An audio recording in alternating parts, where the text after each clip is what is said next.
Assalamualaikum warahmatullahi wabarakatuh. Salam sejahtera. Jumpa lagi dengan Gamin di sini pada pelatihan resolusi konflik sumber daya alam.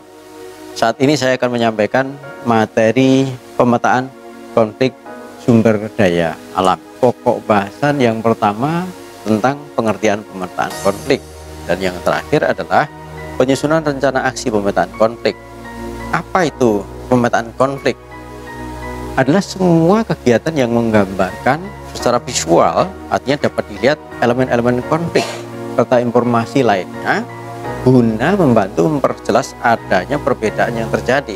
Ada elemen objek, sejarah, subjek, basis klaim, eskalasinya maupun gaya sengketa atau respon para pihak.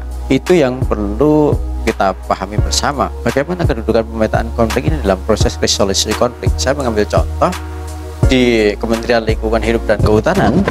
Kegiatan pemetaan konflik mutlak dilakukan setelah kemudian mendapatkan aduan dari masyarakat. Ini perlu dipetakan lebih jauh biar tindak lanjut yang diberikan atau resep yang digunakan untuk penyelesaiannya tidak salah. Demikian juga di IMN, Impartial Mediator Network. Kalau ada permintaan mediasi oleh para pihak, itu kegiatan awal yang dilakukan adalah pemetaan konflik itu sendiri atau asesmen konflik itu sendiri. Baru memutuskan bahwa ini diterima atau ditolak apa saja dan bagaimana pemetaan konflik itu. Mari kita lihat. Kita akan melihat bagaimana memetakan objek konflik biar lebih jelas, sejarah konflik biar membantu berjelas, kemudian para pihaknya siapa yang bersengketa sebenarnya. Yang kedua, apa dasar klaimnya para pihak itu kok merasa memiliki hak-haknya sehingga menjadi konflik. Dan kemudian eskalasinya atau tingkatannya, tahapan konflik sampai di mana saat ini dan perkembangan sebelumnya. Dan selanjutnya kita bisa melihat respon atau gaya sengketa para pihak itu seperti apa ya. Karena dengan melihat gayanya kita bisa menentukan pilihan-pilihan yang tepat. Dalam pemetaan objek konflik, tujuan akhirnya adalah memastikan objek yang dibicarakan. Objek itu bisa lahan, bisa sungai, bisa hutan, bisa kayu, bisa pohonnya. Yang jelas objeknya apa, kemudian isunya apa. Kalau misalnya isu lahan, apakah isunya tata batas atau penggunaannya, itu isu. Kemudian di mana letaknya dan berapa luasannya atau volumenya. Jadi pemetaan objek konflik itu memastikan objek yang dibicarakan adalah sama dari para pihak, tidak terjadi misinterpretasi objek yang lainnya. Keluaran dari pemetaan objek konflik ini adalah sketsa atau peta lokasi objek konflik. Ini bisa digambarkan di dalam suatu media gitu ya, yang kemudian bisa dilihat dan bisa dikoreksi bersama-sama. Setelah membuat sketsa di balai desa atau balai kampung atau di tempat pertemuan, kemudian kita bisa melakukan pengecekan di lapangan berdasarkan sketsa yang tadi. Di mana sebenarnya di lapangan? Nah, pada saat yang mengecek lapangan, kita perlu membawa alat positioning untuk menunjukkan letak geografis. Gunanya apa? Gunanya nanti bisa di-overlaykan dengan peta-peta yang lain, peta administrasi, peta kawasan hutan, peta penggunaan, peta rencana tata ruang, dan sebagainya. Ini akan digunakan untuk menulis dan menyelesaikan pada tahap-tahap selanjutnya. Berikutnya adalah pemetaan sejarah. Pemetaan sejarah ini bisa dilakukan melalui grup bersama-sama atau bisa menelusuri sejarah dari tokoh kunci. Satu orang yang menguasai tentang informasi dari awal sampai akhir itu lebih baik dalam hal ini daripada rame-rame menggunakan informasi dari orang yang tidak begitu paham tentang sejarahnya. Ini bisa dilakukan dengan dua cara. Bagaimana kemudian peta sejarah konflik ini divisualisasikan? Sejarah konflik itu bisa kita catat dalam dua macam, bisa dalam bentuk tabel, bisa dalam bentuk diagram garis atau timeline. Dalam tabel kita bisa menunjukkan bahwa kapan terjadi sesuatu, nanti ada tahun dan kemudian kejadian apa yang terjadi oleh siapa, apa yang dilakukan.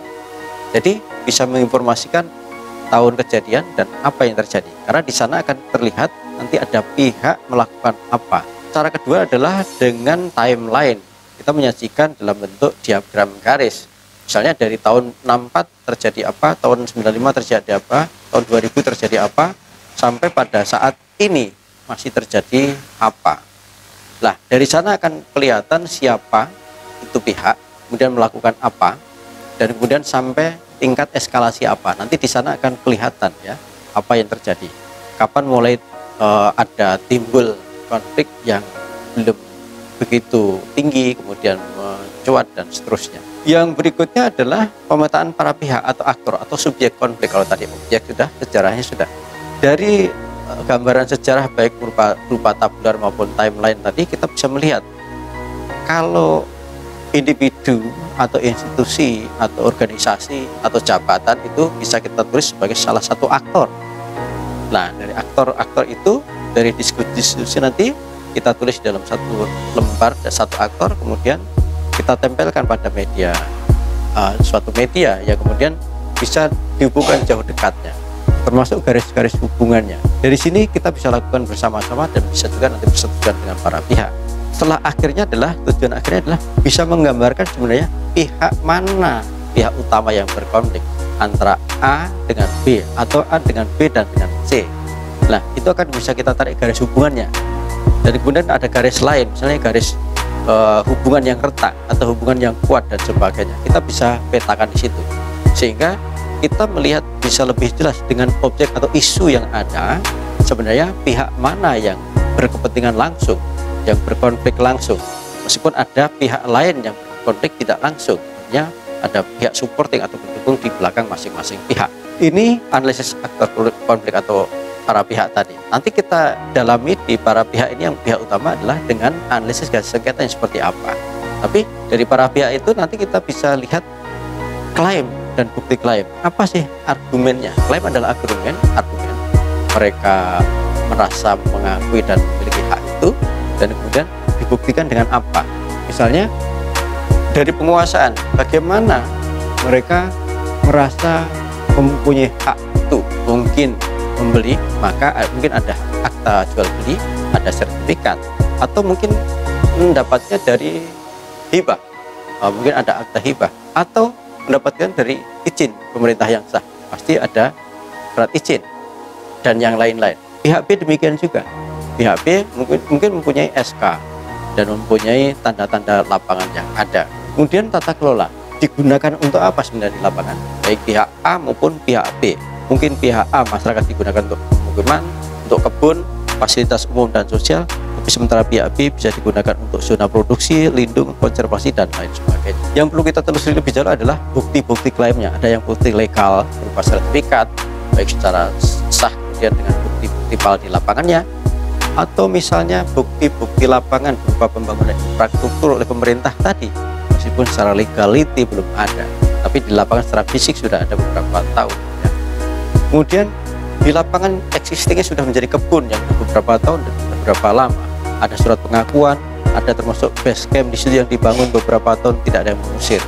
Ini juga menjadi bukti-bukti klaim yang di lapangan. Ada juga pembukaan ketika terjadi wilayah yang tidak berkuat kemudian dibuka, atau setelah kebakaran kemudian dibuka, kemudian diklaim itu menjadi wilayahnya. Yang membuka itu merasa memilikinya dan seterusnya. Atau kemudian ada penetapan tanda-tanda lapangan, nama ini 250 meter ke sebelah sana itu udah miliknya saya, orang lain jangan menancapkannya di sini. Itu adalah klaim-klaim dan buktinya di lapangan. Pernyataan pihak lain yang kemudian kadang-kadang diinterpretasikan secara lain, itu kadang-kadang menjadi bukti-bukti klaim yang menjadi pegangannya, merasa punya hitam di atas putih. Tapi mari kita lihat nanti seberapa kuat masing-masing itu. Selanjutnya kita bisa memetakan tahapannya atau konflik yang terjadi sudah seperti apa gitu ya. Jadi dari diagram garis maupun diagram tabel di sejarah tadi bisa kita lihat kapan mulai ada masalah yang masih tersembunyi, kemudian mulai meningkat, ada angkat-angkat menjadi konflik, dan kemudian sampai terbuka, dan mungkin sudah ada penyelesaian dan mungkin sudah selesai.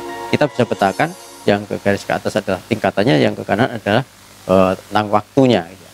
Nah, dari situ kita sebenarnya bisa menelisik bagaimana kalau laten, kalau ada tekanan yang tidak tampak, mungkin para pihaknya belum diketahui siapa sebenarnya yang bermasalah dengan siapa, itu mungkin masih laten. Kalau sudah mulai mencuat pihak-pihaknya sudah mulai teridentifikasi, tapi belum ada proses-proses untuk penyelesaian lebih lanjut.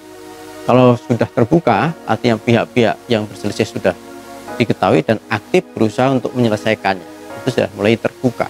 Nanti tugas teman-teman adalah memetakan tadi pada diagram titik dan garis. Jadi kapan, tahun berapa sudah mulai terjadi sesuatu, mulai meningkat dan seterusnya. Kita bisa melihat dari tahun dan kejadian tadi, kita plotkan di sini. Jadi dasarnya ini adalah dari sejarah yang dinarasikan pada timeline maupun tabel sejarah. Dari para pihak tadi, yang tadi aktor, itu bisa ditelusuri lebih lanjut bagaimana gaya sengketanya dalam menerima konflik ini. Di sini kita bisa menggunakan diagram konflik mode Thomas Gilman 1974, kemudian diadopsi oleh Kamal Pasha dan Marco Sirait, dan kemudian dipakai Gamin saya sendiri 2014 dan 2017 untuk membantu penyelesaian konflik di lapangan. Ini gaya sengketa ini diwujudkan dalam kompetisi, akomodasi, menghindar, kompromi, dan kolaborasi. Apa yang dimaksud kompetisi atau bersaing? Ciri-cirinya apa?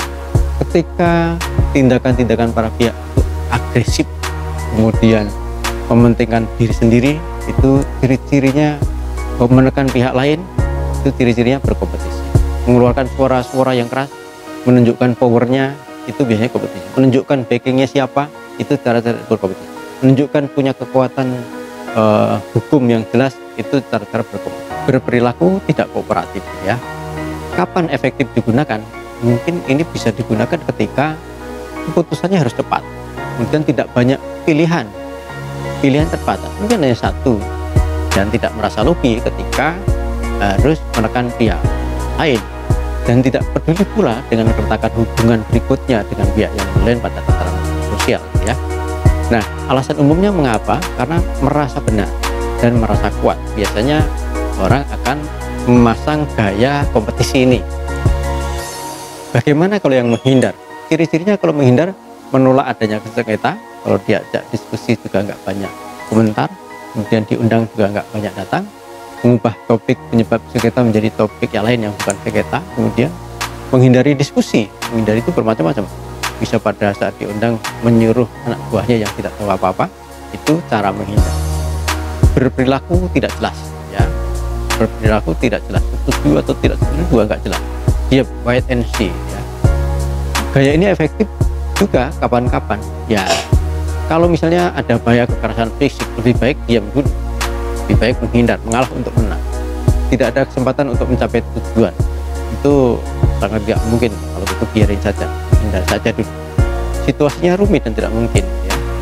Dan alasan umum yang lain adalah dia mungkin merasa lemah, mungkin merasa salah, mungkin merasa tidak ada pengaruh apa-apa, dan tidak penting untuk menanggapi hal itu, atau belum cukup alasan untuk bersikap. Jadi daripada datang nanti ditanya nggak bisa jawab, lebih baik tidak datang. Kira-kira bagaimana yang gaya akomodasi?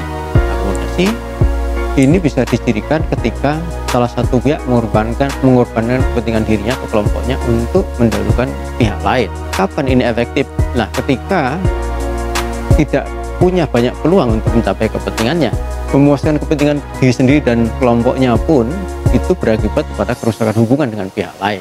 Ini mungkin bisa dipilih gaya akomodasi. Dan alasan umumnya adalah umumnya akan lebih rugi bila dia dibiarkan, maka lebih baik diakomodasi. Dan tidak terlalu rugi kalaupun orang lain diakomodasi. Sifat-sifat ini biasanya. Dan pihak lain penting untuk diperhatikan. Ini perlu mengakomodasi. Dan di sisi lain adalah oke, sekarang membuat citra baik dulu, mengakomodasi dulu, baru nanti menyampaikan kepentingan yang besar pada saat berikutnya. Kompromi adalah ketika masing-masing pihak bertindak sama-sama ngambil jalan tengah, dan kemudian saling memberi. Mungkin nggak jelas siapa yang menang dan siapa yang kalah, tapi saling memberi dengan potensi masing-masing. Ini efektif ketika para pihak menolak kerjasama, tapi saat yang bersamaan harus ada jalan keluar. Ini penting. Ketika tujuan akhir bukan merupakan bagian yang penting, dalam gaya ini lazimnya tidak dicapai kepuasan sejati. Ini kompromi. Kemudian alasan umumnya mengapa? Menyadari bahwa masalah ini perlu diselesaikan, perlu menjalin hubungan yang berkelanjutan, makanya perlu kompromi. Kalau dibiarkan malah rugi. Kalau kolaborasi, para pihak biasanya saling menyimak secara aktif kepentingan para pihak yang lain, peduli dan fokus, kemudian komunikasinya empati, artinya memahami pihak yang lain, saling memuaskan. Ini efektif kapan? Ketika terjadi keseimbangan atau power balance, ya. Tersedia waktu yang cukup dan energi untuk menciptakan penanganan sengketa secara terpadu. Ini bisa digunakan kolaborasi dan sudah tahu potensi masing-masing. Alasan umumnya kenapa? Ini telah mengetahui potensi para pihak, kemudian terjadi komunikasi yang sangat baik. Ini akan menjadi kolaborasi yang sangat menguntungkan untuk semua pihak. Kemudian bagaimana kita bisa menangkap gaya bersengketa para pihak ini? Kita bisa menangkap ekspresi dari para pihak. Mungkin kita bisa bertanya atau mengamati apa yang diekspresikan baik secara visual maupun verbal gitu ya, dari yang bisa dilihat maupun yang bisa didengar. Kalau orang masih diam tunduk tidak respon apa-apa, mungkin dia masih menghindar, wait and see, pengen tahu lebih banyak dulu, nggak mau banyak berkomentar.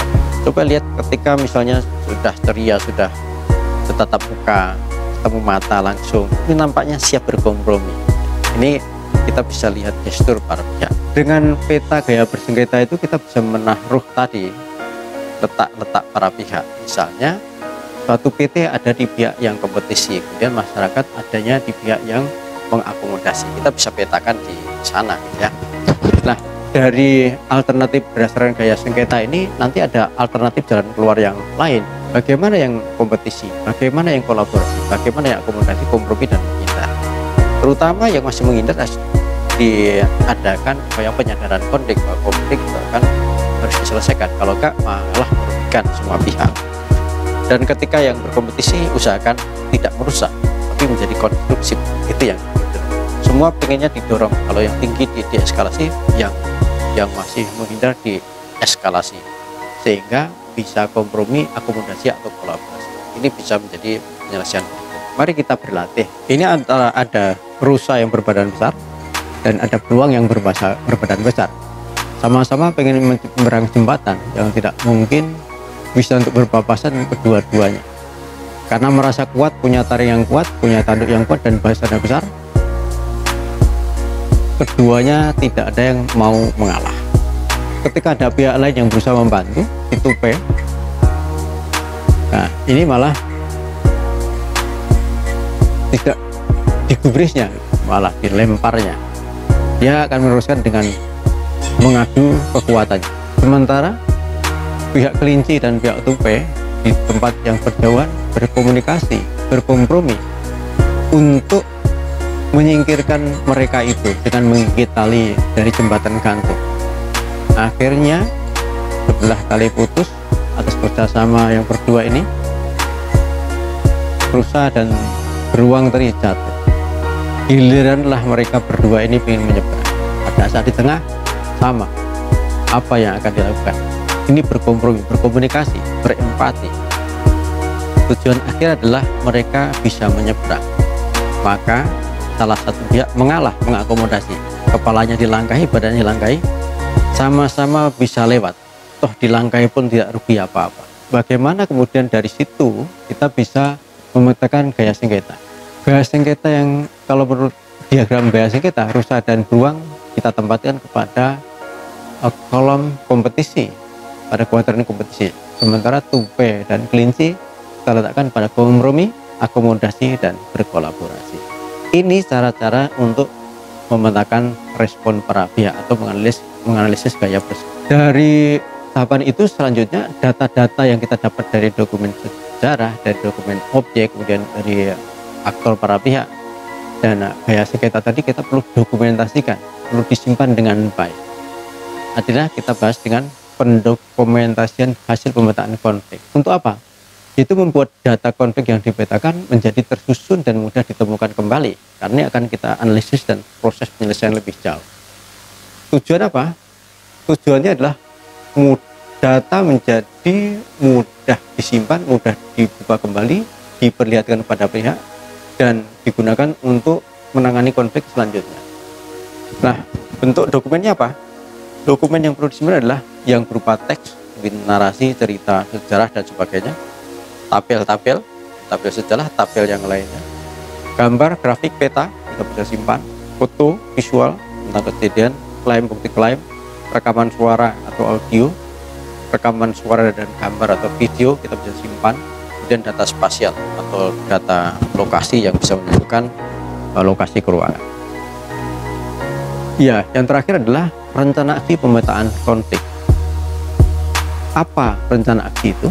Jadi adalah rencana kerja yang perlu teman-teman akan lakukan nanti setelah diklat ini, tapi dari sekarang harus dibuat rencana aksinya dulu. Nah, kemudian ini sebagai tidak lanjut kegiatan diklat dan dalam mengimplementasikan pengetahuan dan keterampilan juga gitu ya. Tapi di sini nanti kita berlatih, nanti selanjutnya akan bisa dipakai untuk aksi. Nah, tujuannya apa? Agar tiap individu ada hasil, kemudian pertanggungjawaban kepada pimpinan, kepada kolega, kepada pemberi dana, dan pada kita sendiri sebagai pemimpin, sebagai pengelola, sebagai para pihak yang berurusan dengan konflik, kemudian sebagai alat komunikasi dengan para pihak. Ini rencana. Nah, komponennya apa dalam rencana aksi itu? Minimal ada kegiatannya apa, kemudian kapan waktu akan dilaksanakan, di mana tempatnya, dan siapa para pihak yang diperlukan, dan siapa penanggung jawab masing-masing kegiatan. Ini bisa dituangkan dalam bentuk tabel yang ya dari diagram, dari apa tadi dalam bentuk tabel yang bisa mengisi seperti ini. Selanjutnya, karena ini elemen pelatihan, maka ada tugas. Pertama, tugas 1.